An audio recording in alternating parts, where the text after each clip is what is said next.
నందమూరి తారక రామారావు గారు ఒక పేరు, ఒక వ్యక్తి కాదు. వారు ఒక సంచలనం అని చెప్పి మనందరికీ తెలుసు. ఏ రంగంలో కాలు పెట్టినా కూడా ప్రపంచనాన్ని సృష్టించినటువంటి మహనీయులు వారు. చలనచిత్ర రంగంలో 320 సినిమాలకు పైగా వారు నటించి రాజు నుండి నిరుపేద వరకు, దేవుడు నుండి రాక్షసుడి వరకు, నాయకుడి నుండి ప్రతినాయకుడి వరకు ప్రతి పాత్రలో జీవించి ఈరోజు తెలుగు ప్రేక్షకుల హృదయాల్లో చెరగని ముద్ర వేసినటువంటి వారు. వారు రాజకీయంలోకి వచ్చిన తర్వాత, ప్రజా ప్రస్థానంలోకి అడుగుపెట్టిన తర్వాత, రాజకీయాలు కేవలం అధికారాన్ని ప్రాప్తించడానికి మాత్రమే కాదు, ఆ అధికారాన్ని సేవా మాధ్యమంగా ఏ విధంగా వినియోగించుకోవచ్చో అనేక సంక్షేమ పథకాల్ని ప్రవేశపెట్టి ప్రజలకి నిజంగా రాజకీయాలకి ఒక సరికొత్త నిర్వచనాన్ని పలికినటువంటి మహనీయులు వారు.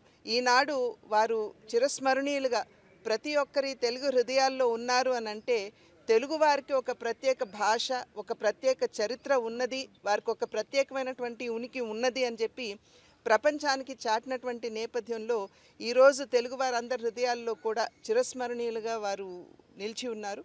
వారికి నా నివాళులు అర్పిస్తూ వారి చల్లని చూపు కేవలం వారి కుటుంబం మీద మాత్రమే కాకుండా తెలుగు వారందరి మీద కూడా ఉండాలి.